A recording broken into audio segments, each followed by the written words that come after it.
അച്ചപ്പം ഉണ്ടാക്കുന്ന വിധം: ഇടങ്ങഴി അരിക്ക് 3 മുട്ട, 1 പിടി എള്ള് പൊടിച്ചത്, സ്വല്പം ഉപ്പ്, 2 തേങ്ങയുടെ പാല്, അരറാത്തൽ പഞ്ചസാര, അരി ഇടിച്ചു കുടഞ്ഞ് മുട്ടയടിച്ച് പതച്ച് തേങ്ങാപ്പാലും പഞ്ചസാരയും ചേർത്തടിച്ച് ഉപ്പും അരിപ്പൊടിയും ചേർത്ത് കുറേ നേരം നല്ലപോലെ ഇളക്കി എള്ളും ഇട്ടിളക്കി കുറുകെ കലക്കി അരച്ച് പകുതിയിൽ സ്വല്പം കൂട്ടി മാവിൽ മുക്കി എണ്ണ അടപ്പത്ത് വെച്ച് തിളയ്ക്കുമ്പോൾ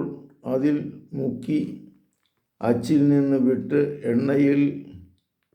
മൂക്കുമ്പോൾ കോരി എണ്ണ വാർത്ത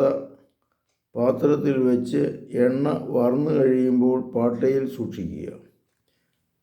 ഇങ്ങനെയാണ് അച്ചപ്പം ഉണ്ടാക്കുന്നത്.